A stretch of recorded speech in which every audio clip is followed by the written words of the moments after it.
La Primera Guerra Mundial, antes conocida como la Gran Guerra, fue una confrontación bélica ocurrida principalmente en Europa entre los años 1914 y 1918. Más de 9 millones de combatientes y 7 millones de civiles perdieron la vida, una cifra extraordinariamente elevada comparado con guerras anteriores.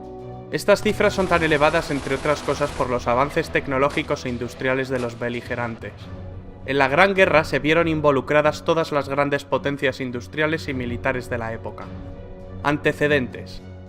De la noche a la mañana, Alemania, que había llegado tarde al reparto colonial, se incorpora al club de las grandes naciones. Su gran ejército había infringido una humillante derrota a la Francia de Napoleón III, y el rey de Prusia, Guillermo I, se había proclamado emperador, Kaiser, de todos los alemanes. Francia pierde las regiones de Alsacia y Lorena. Francia e Inglaterra aparcaron sus diferencias en cuanto el gigante alemán empezó a hacerles sombra, formando la Entendimiento Cordial, en 1904, que tras la anexión de Rusia pasó a llamarse la Triple Entente. ¿Qué bandos se enfrentaron? Se enfrentaron dos bandos. Por un lado, la Triple Entente que acabamos de mencionar. En el otro bando tenemos la Triple Alianza, formada por las potencias centrales, el Imperio Alemán y Austria-Hungría, o Imperio Austrohúngaro. La Triple Alianza era una coalición inicialmente integrada por el Imperio Alemán y el Imperio Austrohúngaro por iniciativa del canciller Otto von Bismarck. Estos países acordaron apoyarse en caso de ser atacados por Francia o por Rusia. Ambas alianzas sufrieron incorporaciones. El Imperio Otomano y el Reino de Bulgaria se unieron a las potencias centrales. Italia se cambia de bando y se une al bando a la postre ganador, el de la Triple Entente. También se les unen el Imperio de Japón y Estados Unidos. ¿Cuál fue el detonante? El imperialismo y el colonialismo que venían desarrollando desde hacía décadas las potencias involucradas fue la principal causa subyacente. Pero la chispa que desató el conflicto se encendió el 28 de junio de 1914 en Sarajevo, con el asesinato del archiduque Francisco Fernando de Austria y su esposa. El asesino era un nacionalista serbio. El asesinato desató una crisis diplomática. Austria, Hungría y Alemania exigieron a Serbia la apertura de una investigación y la actuación en territorio serbio. Serbia se negó en rotundo, con el respaldo de la Rusia del zar Nicolás II. Austria-Hungría finalmente declara la guerra a Serbia. Rusia entonces sale en ayuda de Serbia. Más tarde Alemania mueve ficha y declara la guerra a Rusia y a Francia, e invade Bélgica. Inglaterra se la declara a Alemania, y así sucesivamente. De pronto, medio mundo estaba en guerra contra el otro medio.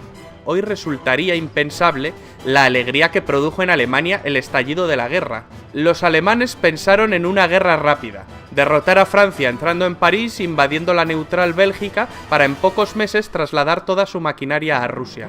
Pero los franceses se resistieron.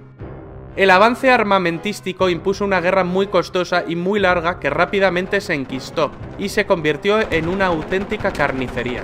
Las líneas de trincheras apenas variaron. En esta guerra aparecieron nuevos cañones, ametralladoras, submarinos, carros de combate, aviones de combate, dirigibles, gases venenosos mortíferos como el gas mostaza. Se combatió en muchos frentes.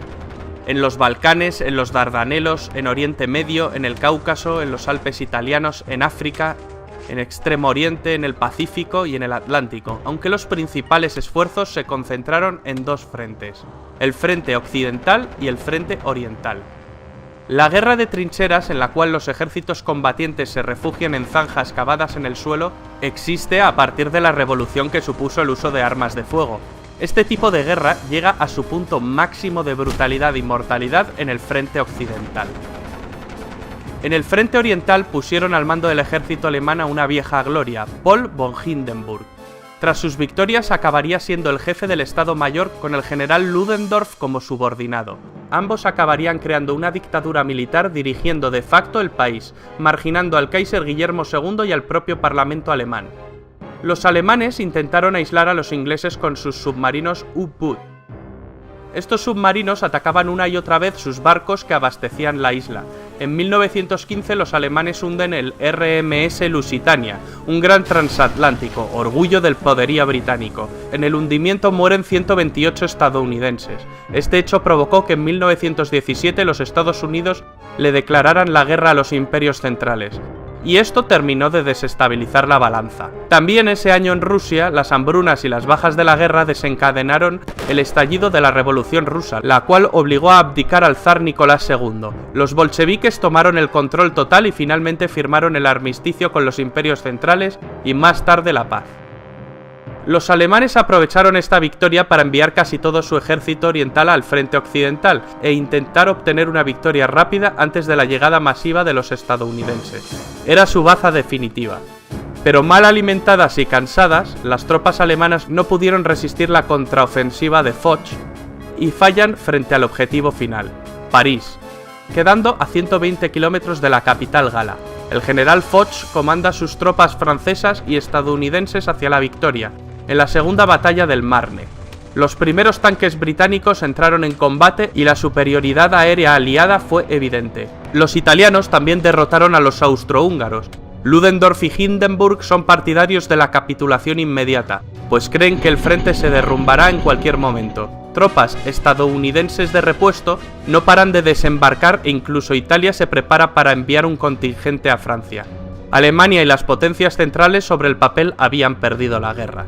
El presidente norteamericano Wilson proclama que Estados Unidos solo negociará con un gobierno alemán democrático. Tras una revolución obrera en Berlín, el Kaiser huye a Holanda. Es el fin de los Kaisers alemanes. Tras el Tratado de Versalles, Alemania sufrirá humillantes sanciones que avivaron el odio alemán hacia los vencedores. Los franceses fueron los más vehementes en cuanto a las represalias contra Alemania. El tratado acabaría propiciando el ascenso de Hitler y, por tanto, la Segunda Guerra Mundial.